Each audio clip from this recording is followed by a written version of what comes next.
Okay, so you've definitely heard of intermittent fasting, right? It's been popping up everywhere. But honestly, beyond all the hype, there's a really fascinating biological story going on. It's all about when we eat, not just what we eat. So in this explainer, we're going to break down the science behind it all. So let's just start with a question that kind of flips all the usual diet advice on its head. We are so trained to focus on calories and carbs and all that, the what. But what if the timing, the when you eat, could be an even more powerful tool for your health? That right there is the big idea we're diving into. So what in the world is intermittent fasting, really?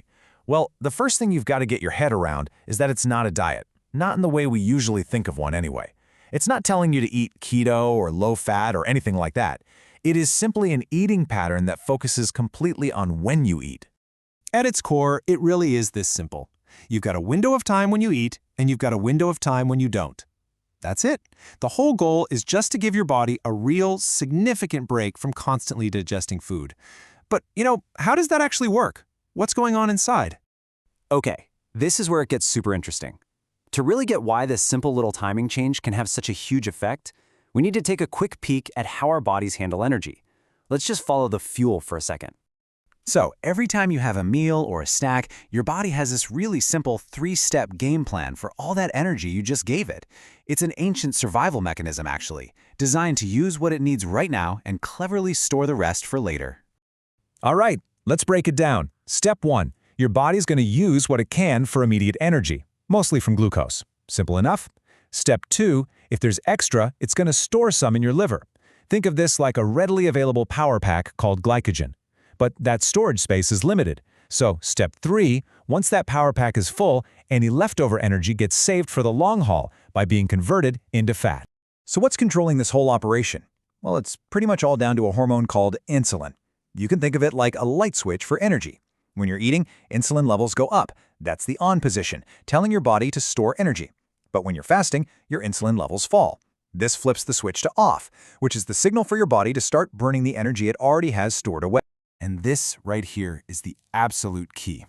First, your body burns through that easy-access glycogen, that power pack in your liver. But once that's gone, it has no choice but to turn to its long-term fuel reserves.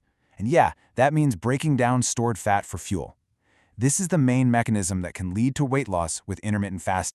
So, that's the science. It makes sense, right? But how do people actually put this into practice? There are a bunch of different ways, but let's just look at the two most common methods out there. First up, you've got the 5-2 diet. This one looks at your whole week. You just eat like you normally would for 5 days, but on 2 separate days, you really cut back your calories. Then there's probably the most popular one, the 16-8 method. This one's about structuring your day. You fast for 16 hours, and you fit all your meals into an 8-hour window. And remember, a big chunk of that 16-hour fast is when you're sleeping, which makes it way easier than it sounds. And the end result of these methods? Well, it can create a pretty significant weekly calorie deficit.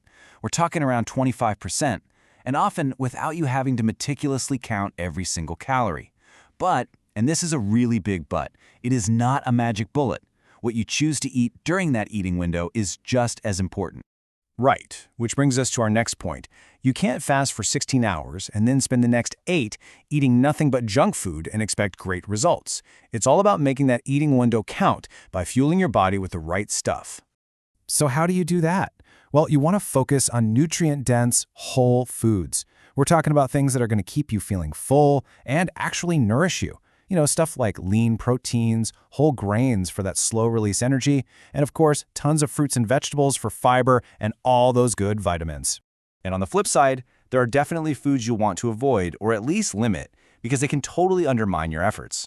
I'm talking about refined carbs and sugary stuff, which can just spike your insulin and work against what you're trying to do. Highly processed foods and a lot of saturated fats are also on that list. Okay, before we wrap this up, we have to talk about the not-so-fun stuff. Potential side effects, and some really important cautions.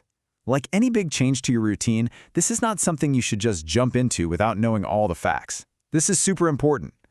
For some people, starting out might come with a couple of side effects. Headaches are a common one, but that can often be handled just by making sure you're drinking plenty of water during your fast. Constipation can also pop up, which is exactly why getting enough fiber from fruits and veggies in your eating window is so key. And now for what is, without a doubt, the single most important takeaway from this entire explainer. Seriously, this isn't just friendly advice, it's a critical safety warning. If you have any kind of medical condition, especially something like diabetes, or you're taking any medication, you absolutely 100% must talk to your doctor before you even think about trying this. So there you have it. We've looked at the science, the popular methods, the foods, and the really crucial safety checks.